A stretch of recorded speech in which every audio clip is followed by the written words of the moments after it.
अस्सलाम वालेकुम स्टूडेंट्स। आज हमारा लेक्चर नंबर 6 है फर्स्ट ईयर के चैप्टर नंबर 5 का, और इस लेक्चर के अंदर हम क्वेश्चन नंबर 6 से स्टार्ट कर रहे हैं। तो क्वेश्चन नंबर 6 है x divided by x minus A, X minus B और x माइनस सी। जी, इस क्वेश्चन के अंदर डिनोमिनेटर में 3 फैक्टर्स हैं, इसीलिए जो इसके पार्शियल फ्रैक्शंस बनेंगे वो भी 3 बनेंगे। तो इसलिए हम इसको सपोज कर लेते हैं, let x divided by x minus A, X minus B, X minus C is equal to 3 factors होने की वजह से 3 पार्शियल फ्रैक्शन सपोज करेंगे। तो एक हम सपोज कर लेते हैं A divided by X minus A plus B divided by X minus B plus C divided by X minus C. तो ये हमने इसके पार्शियल फ्रैक्शंस बना लिए हैं। जी, फर्दर इन तीनों फैक्टर्स को हम इस तरफ जब मल्टीप्लाई करेंगे, इस तरफ आपके पास आ जाएगा ओनली एक्स माइनस ए, इसके साथ कैंसिल हो गया तो ए के साथ एक्स माइनस बी और एक्स माइनस सी। इसी तरह बी का एक्स माइनस बी इसके साथ कैंसिल होगा, एक्स माइनस ए और एक्स माइनस सी। इसी तरह एक्स माइनस सी कट जाएगा तो सी के साथ आएगा एक्स माइनस ए और एक्स माइनस बी। इसको हम सपोज कर लेते हैं इक्वेशन नंबर 2। अब यहाँ से आप देखें, कैपिटल ए की वैल्यू निकालने के लिए एक्स माइनस ए नीचे लिखा हुआ है, तो हम एक्स की वैल्यू पॉजिटिव ए पुट कर देते हैं। तो लिख देते हैं यहाँ पर put x is equal to A in equation number 2। तो इक्वेशन 2 में जब ये वैल्यू पुट करेंगे, इस x की वैल्यू a आ जाएगी, इस x की जगह पर भी a पुट कर देते, स्मॉल a माइनस बी, इधर भी a माइनस सी।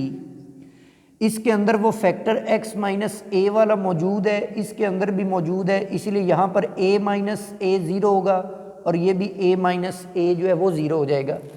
ये दोनों फैक्टर्स इस तरफ जाकर डिवाइड होंगे a के साथ, तो कैपिटल A की वैल्यू आपके पास निकल आएगी a divided by a minus B और a माइनस सी। जी, ये आपके पास कैपिटल A की वैल्यू आ गई है। इसी तरह कैपिटल B की वैल्यू निकालने के लिए इसके नीचे एक्स माइनस बी है, तो हम पॉजिटिव b पुट कर देते हैं, put x is equal to B in equation number 2। तो इसमें जब पुट करेंगे तो b is equal to a into, अब इसमें b माइनस बी, इसमें b वाला फैक्टर है तो ये 0 हो जाएगा। सेंटर में आपके पास है कैपिटल B और b माइनस ए और b माइनस सी। इसमें भी x माइनस बी मौजूद है तो ये भी 0 हो जाएगा। यहाँ से आपको कैपिटल B की वैल्यू मिल जाएगी। ये दोनों फैक्टर्स इस तरफ B के साथ डिवाइड होंगे, तो ये आपके पास वैल्यू बन जाएगी B divided by B minus A और B माइनस सी। ठीक, ये हमारे पास कैपिटल B की वैल्यू निकल आई। इसी तरह कैपिटल C की वैल्यू निकालने के लिए इसके नीचे x माइनस सी लिखा हुआ है, तो यहाँ से पॉजिटिव वैल्यूज़ की पुट कर देते हैं, c की x की, put x is equal to C in equation number 2। तो बिल्कुल इसी तरह से x की वैल्यू c आ जाएगी, इसमें x माइनस सी है ये 0 हो गया, इसमें x माइनस सी है ये 0 हो गया। इसके अंदर वैल्यूज़ पुट करने के बाद c माइनस ए, c माइनस बी, यहाँ से कैपिटल C की वैल्यू निकल आई। ये दोनों फैक्टर्स इस तरफ आके डिवाइड होंगे, तो C divided by C minus A और C माइनस बी।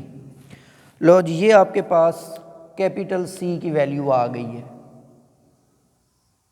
ठीक है, तो अब ये दो तीनों वैल्यूज़ ए बी और सी ये तीनों आप इक्वेशन 1 में पुट कर दें। तो इधर लिख लें by putting values of capital A, capital B and capital C in equation 1। तो इक्वेशन 1 आपके पास आ जाएगी x divided by x minus A, x minus B और x minus C is equal to capital A की value ये put करेंगे, ये स्मॉल a ऊपर आ जाएगा, ये दोनों फैक्टर्स नीचे आकर डिवाइड हो जाएंगे।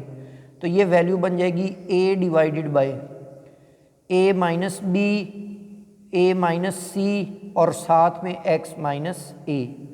इसी तरह जब ये वैल्यू पुट करेंगे तो ये स्मॉल b ऊपर रह जाएगा, ये दोनों फैक्टर्स निचले फैक्टर के साथ मल्टीप्लाई हो जाएंगे। तो स्मॉल b के नीचे अब क्या लिखेंगे, b माइनस ए, b माइनस सी और साथ में x माइनस b। इसी तरह तीसरा आपके पास फ्रैक्शन बन जाएगा, स्मॉल c ऊपर लिखेंगे ये और नीचे ये दोनों फैक्टर c माइनस ए और c माइनस बी और x माइनस सी।